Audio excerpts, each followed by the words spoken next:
Mapapagod, pero hindi susuko.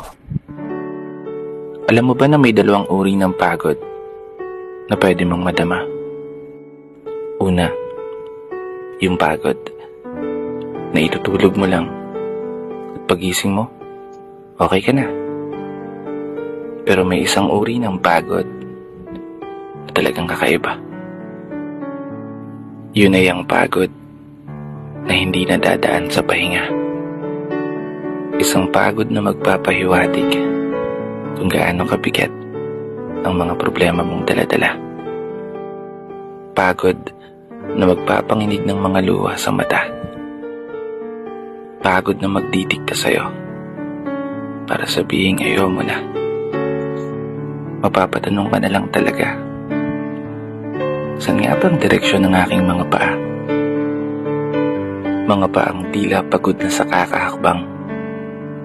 Mga paang ngimay na sa kada tapak sa baitang ng hagdan.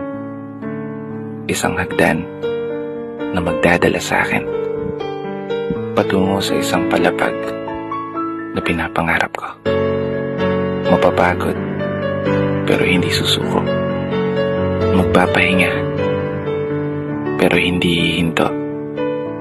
Para sa pamilya at para sa pangarap, palaging pipiliin na magpatuloy. Kasi alam mo, kung ang pagod ay kapalit ng magandang kinabukasan, wala kang dahilan para sukuan ng pagod. Wala kang dahilan para hindi ka bumangon.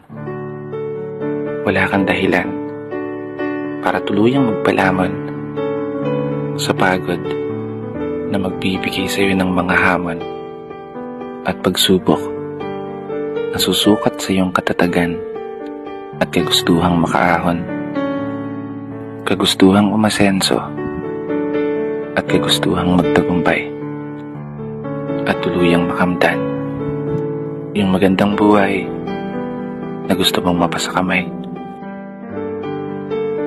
Kaya naman, tatagan mo ang mga paa mo at tibayan ng loob sa iyong paglalakbay at umasa kang kalakip ng bawat pagod ay may masaganang buhay na naghihintay. Sige, umusad ka. Dito na nagtatapos. Kaya isang pagpupugay para sa lahat ng mga tao na patuloy sumasabay sa hamon ng buhay. Ako nga po pala si Brother Matt at ito ang aking munting tula. Sana nagustuhan mo.